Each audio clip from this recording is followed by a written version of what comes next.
Son illər insanların sağlam həyat tərzinə marağı artıb.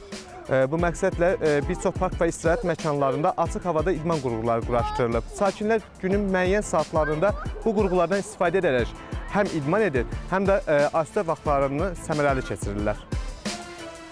Naxçıvan Muxtar Respublikasının sosial-iqtisadi inkişafına dair 2023-2027-ci illər üçün dövlət proqramının icrası istiqamətində Naxçıvan şəhərinin müxtəlif ərazilərində olmaqla 8 yerdə açıq hava idman qurğuları əhalinin istifadəsinə verilib. Dövlətin həyata keçirdiyi bu yenilik şəhər infrastrukturuna, şəhərin idman mühitinə əlavə dəyər qatıb, əhalini sağlam həyat tərzinə sövq edib, gənc şəhərimizin fiziki hazırlığı baxımından faydalı vasitəyə çevrilib.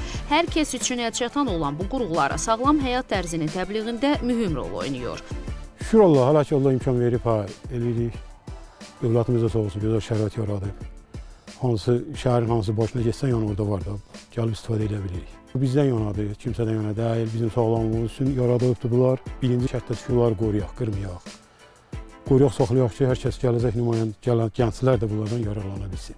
Yəni, məhəlləmiz üçün, hətta Sumçət məhəlləsi üçün faydalı bir aktraksiyonlardır, qurğulardır. Gündəlik rutinlər bölərək burada məşq edib vaxt keçirmək olur.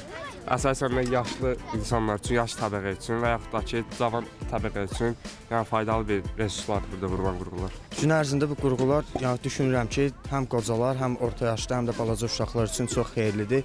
Həm açıq havadır, həm də idmanda hərəkət edirsən də. Hamı üçün məncə xeyirlidir. Məsləhət görürəm ki, hamı gəlsin eləsin. Biz günümüzün demək olar ki, 1 saatını, 2 saatını burada keçiririk. Kickboksla məşğul oluram. Mən idmanı çox sevirəm. İdman sağlamlıq üçündür. Hər kəsə tövsiyə görürəm ki, idmanla məşğul olsun. İdman bizim sağlamlığımız üçün çox vacibdir. Bu cür məkanların yaradılması xüsusilə gənclərin asudə vaxtlarının səmərəli təşkilinə imkan yaradır və onları zərərli vərdişlərdən uzaq saxlayır. Oruç Mirzəyev, Azər Həsənov, NTV Xəbər.